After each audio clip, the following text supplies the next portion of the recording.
آپ ذرا تصور تو کرو جس وقت جہنمی کے لیے آگ کا بستر ہوگا اور پھر آگ کا اوڑھنا ہوگا، پھر کیا منظر ہوگا، پھر کیا کیفیت ہوگی۔ اور وہ جہنم ایسی جگہ ہے کہ مصیبت کی وجہ سے، پریشانیوں کی وجہ سے اسے کبھی موت نہیں آئے گی۔ اللہ کے نبی فرماتے ہیں جنتی جنت میں پہنچ جائے گا، جہنمی جہنم میں پہنچ جائے گا، اور آپ پہ ان حسرات کی موت کو میڈے کی شکل میں حاضر کیا جائے گا، اور ادھر جنت والوں کو خطاب ہوگا یا اہل الجنہ یا اہل النار۔ جنت والے تو اس آواز پہ خوش ہوں گے، کوئی پیغام دیا جا رہا ہے۔ جہنم والے پریشانی کے عالم میں اس آواز پہ متوجہ ہوں گے، پھر انہیں کہا جائے گا اے جنت والو اب تمہیں جنت میں کبھی موت نہیں آئے گی، اور اے جہنم والو اب تمہیں جہنم میں کبھی موت نہیں آئے گی۔ تو انسان تڑپے گا، کیوں؟ اللہ نے قیمتی سرمایہ اپنے خزانے سے اس کائنات میں نازل کیا تھا جسے ایمان کہا جاتا ہے، تم نے اسے سمجھا نہیں۔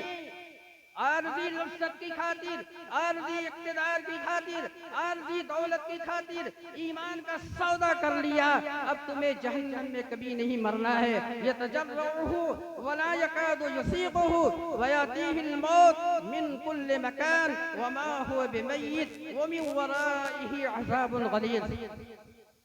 اللہ فرماتا ہے کہ یہ جہنمی جب جہنم کے اندر پیاس کی شدت کی وجہ سے فریاد کرے گا کہ مجھے پانی دیا جائے، وَسُقُوا مَاءً حَمِيمًا فَقَطَّعَ مَعَاهُمْ يَتَجَرَّعُهُ وَلَا يَكَادُ يُسِيغُهُ، ایسا گرم کھولتا ہوا پانی اسے پیش کیا جائے گا۔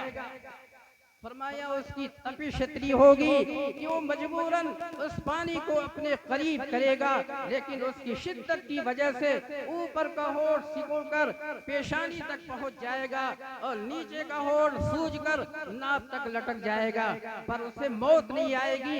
مجبور ہو کر وہ کھولتا ہوا پانی پیے گا۔ تو قرآن سورہ محمد میں اللہ نے فرمایا وَسُقُوا مَاءً حَمِيمًا فَقَطَّعَ مَعَاهُمْ، پیتے ہی اس کی آنتیں کٹ جائیں گی، وہ پاخانے کے راستے سے باہر ہو جائیں گی، وہ مرے گا نہیں، کیونکہ اس کی موت کو موت دے دیا گیا، لہذا جہنم میں کبھی نہیں مرے گا، نہ جنت میں موت آئے گی۔ تو میرے محترم، میں یہ عرض کر رہا تھا کہ اس کائنات میں اللہ تعالیٰ نے ہم سب کو ایمان کی دولت سے جو نوازا ہے، ہم اس کی قدر سمجھیں، اس کی حقیقت کو سمجھیں۔ مفت اگر کوئی چیز ملتی ہے تو عمومی اعتبار سے آدمی اس کی قدر نہیں کرتا، اگر محنت کے ساتھ کوئی چیز حاصل ہوتی ہے تو اس کی قدر ہوتی ہے۔ ہر چیز کے اندر یہی ہے کہ محنت سے کوئی چیز حاصل کی جائے تو اس کی قدر، اور مفت کوئی چیز مل جائے تو اس کی قدر نہیں ہوتی۔ اسی طرح ایمان کا معاملہ ہے، حالانکہ ایمان کا معاملہ دیگر چیزوں سے الگ ہونا چاہیے۔ ایمان کی قدر تو مصعب بن عمیر بتائیں گے۔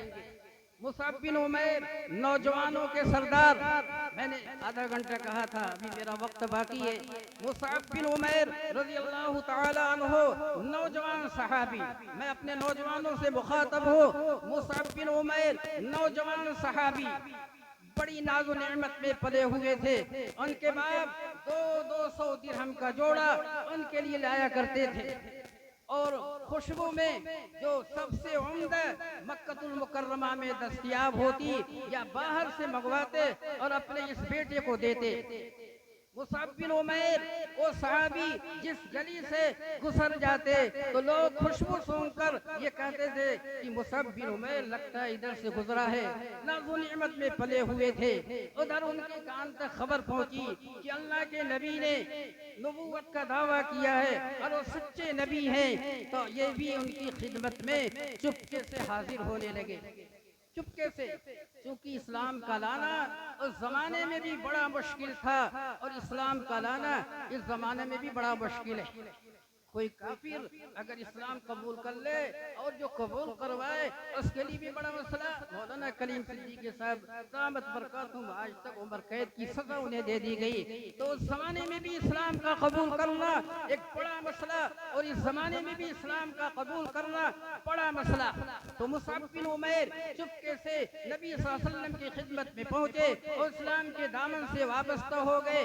گھر والوں کو جب علم ہوا تو انہیں کڑی سزا دی گئی. اور اس وقت حبشہ کی جانب اللہ کے نبی نے کچھ صحابہ سے کہا ہجرت کر جاؤ, وہاں حبشہ کا بادشاہ رحم دل ہے. یہ حضرات ہجرت کر کے وہاں پہنچے. پھر وہاں سے مصعب بن عمیر آئے. بڑی تنگی کا عالم تھا, پھٹی ہوئی چادر جسم پہ تھی, یہاں تک کہ آپ کی چادر پہ ایک چمڑے کا پیوند تھا. اللہ کے نبی نے جب اس منظر کو دیکھا ہے تو آپ کی آنکھوں سے آنسو جاری ہو گئے اور کہنے لگے مصعب بن عمیر اتنی نعمتوں میں پلا ہوا تھا, آج اسلام کی وجہ سے یہ غربت کا حال اور اس فقیری کا حال اور یہ حال کہ 200 درہم کا جوڑا پہنتا تھا, آج اس کی چادر میں پیوند لگے ہوئے ہیں, آنکھوں سے آنسو نکلنے لگے. اور یہی مصعب بن عمیر جب میدان احد کا معرکہ آیا, اللہ کے نبی نے میدان احد کا جھنڈا مصعب بن عمیر کے ہاتھ میں دیا تھا. مصعب بن عمیر نے جھنڈے کو اٹھایا, ایک کافر آتا ہے اور آپ کا دایاں بازو کاٹ دیتا ہے. پھر دوسرا ایک شخص آتا ہے, انہوں نے جھنڈے کو بائیں ہاتھ سے پکڑا. دوسرا آیا, اس نے اس ہاتھ کو بھی کاٹا. دونوں موڑوں سے جھنڈے کو سنبھالے رکھے, کیونکہ لڑائی کے میدان میں جھنڈے کا گرنا یہ شکست کی علامت ہوتی ہے. لیکن جیتے جی مصعب بن عمیر نے جھنڈا گرنے نہ دیا, موڑوں سے دبایا اور ایک بدبخت آیا, انہیں قتل کر دیا, شہید ہو گئے. اللہ کے نبی نے مصعب بن عمیر کی لاش رکھی ہوئی تھی, ان کے پاس کفن کے لیے کپڑے اتنے نہیں تھے کہ انہیں پورے کفن میں دفن کیا جائے. ایک چادر تھی اور وہ بھی اتنی چھوٹی کہ پاؤں ڈھانکے تو سر کھل جائے اور سر ڈھانکے تو پاؤں کھل جائے. آپ صلی اللہ علیہ وسلم نے فرمایا کہ ان کے سر کو ڈھانک دیا جائے, پاؤں پہ عسکر کے پتے رکھ دیے جائیں. آپ صلی اللہ علیہ وسلم نے مصعب بن عمیر کی نماز جنازہ پڑھائی.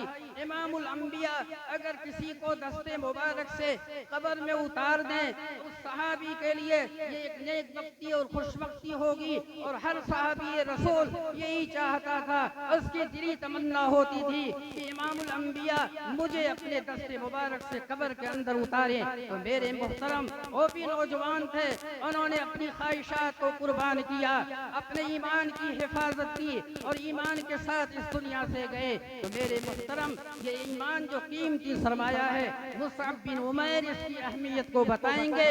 اور ایمان جو قیمتی سرمایہ ہے, آسیہ اس ایمان کی قیمت کو بتائیں گی. اور تاریخ گواہ ہے کہ اسلام میں سب سے پہلی شہادت اگر کسی عورت کی ہوئی ہے تو حضرت سمیہ رضی اللہ تعالی عنہا. الا من اکرہ وقلبہ مطمئن بالایمان. اس آیت کی تفسیر میں مفسرین لکھتے ہیں کہ کفار مکہ نے صحابہ کے بڑے بڑے افراد کو گرفتار کر لیا, جس میں حضرت عمار تھے, حضرت یاسر تھے, حضرت سمیہ ان کی زوجہ محترمہ, حضرت بلال, حضرت خباب.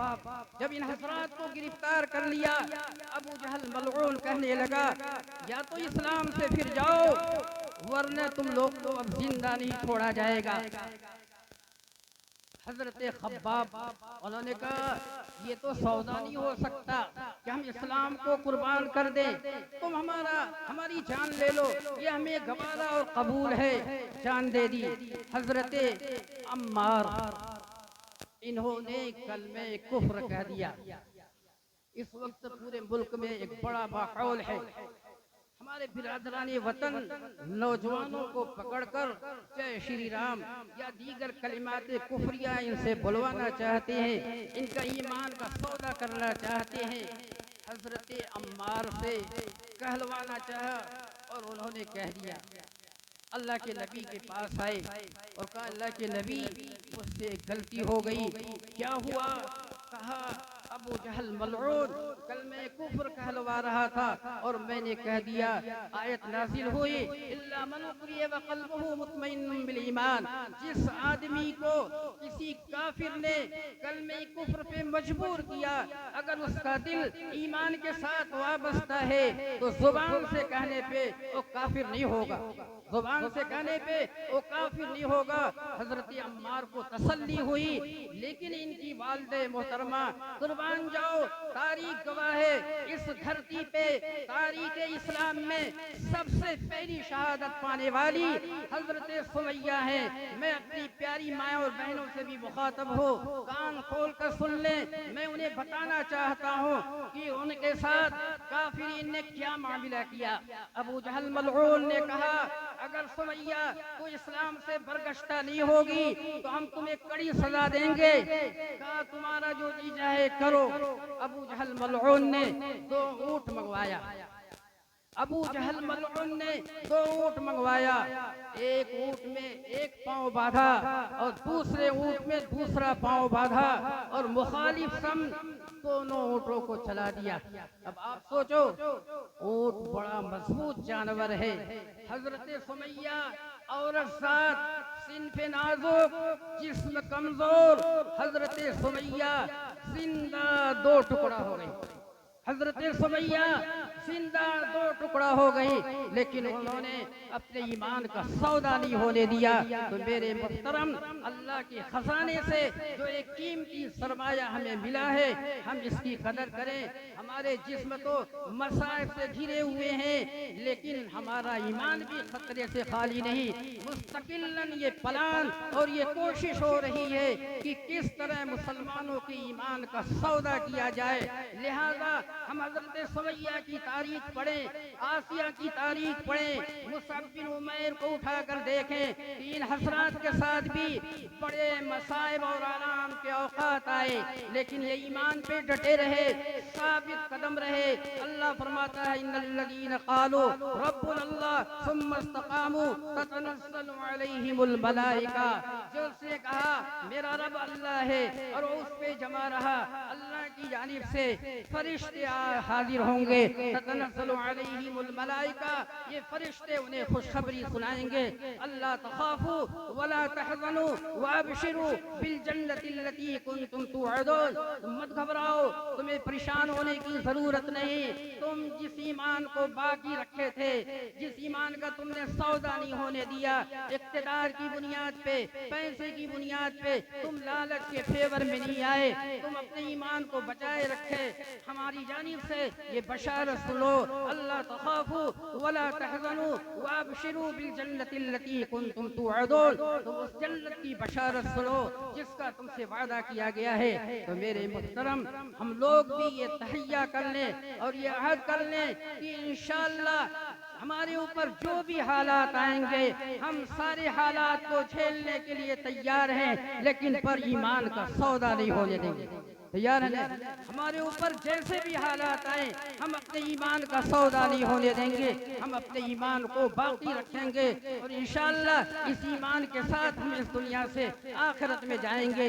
اس لیے یہ فتنے کا زمانہ ہے، معاشرہ بہت غلط ہے، ہمارا نوجوان، ہر نوجوان اس کا ہاتھ ٹی وی ہو گیا، سینما ہال ہو گیا۔ پہلے تصور نہیں کیا جاتا، صبح اٹھتے ہی نوجوان موبائل لے کر چل رہا ہے، نوجوان لڑکیاں موبائل لے کر۔ اللہ کے نبی نے، میں نے جو حدیث پڑھی تھی میں اس کا ترجمہ کر دیتا ہوں۔ اللہ کے نبی نے فرمایا تھا آخری زمانے میں میری امت کے کچھ افراد، ان کی صورتیں اللہ مسخ کر دے گا۔ یمسک قوم من امتی فی آخر الزمان قردۃ وخنازیر، میری امت کے کچھ افراد کے لوگوں کی صورتیں اللہ کی جانب سے مسخ ہو جائیں گی۔ کس شکل میں ہوں گے؟ کہا بندر بنا دیے جائیں گے اور خنزیر کی شکل میں تبدیل کر دیے جائیں گے۔ صحابہ کو تعجب ہوا، اے اللہ کے نبی، آپ کی امت کے افراد ان کی صورتیں مسخ ہو جائیں، بنی اسرائیل میں تو ہوا تھا جب ان حضرات نے وَلَقَدْ عَلِمْتُمُ الَّذِينَ اعْتَدَوْا مِنْكُمْ فِي السَّبْتِ فَقُلْنَا لَهُمْ كُونُوا قِرَدَةً خَاسِئِينَ، جب وہ حد سے تجاوز کیا تو اللہ نے ان کی صورتوں کو مسخ کر دیا۔ آپ کی امت کے افراد کا بھی یہی حال ہوگا۔ تو اللہ کے نبی نے کہا ہاں، تو صحابہ نے کہا امسلمون ہم، کیا مسلمان ہوں گے یا کافر؟ تو اللہ کے نبی نے کہا وہ مسلمان ہوں گے، وہ نماز کے پڑھنے والے ہوں گے، روزہ کے رکھنے والے ہوں گے۔ تو صحابہ کو اور تعجب ہوا کہ جب نماز پڑھیں گے، روزہ رکھیں گے، نماز اللہ کا عظیم حکم، نماز اللہ کا عظیم حکم، آج امت کا کتنا بڑا طبقہ اسے کوئی درجہ نہیں دیتا۔ اگر نماز معمولی حکم ہوتا تو اللہ کے نبی کو اس زمین پہ جبریل کو بھجوا کر اس فریضے کو دیا جاتا۔ اللہ اپنے محبوب کو عرش پہ بلا کر اس عظیم حکم کو نہ حوالے کرتا۔ آپ کو معلوم ہے اللہ کے نبی کو عرش پہ بلایا گیا، اور یہ قیمتی سرمایہ جو اسلام کے بعد پہلے نمبر پہ اللہ کا عظیم حکم ہے، یہ قیمتی سرمایہ آپ کو دیا گیا۔ لیکن آج امت کا بہت بڑا طبقہ اسے کوئی درجہ نہیں دیتا۔ یہ ایمان کی حفاظت کا سب سے بڑا ذریعہ ہے۔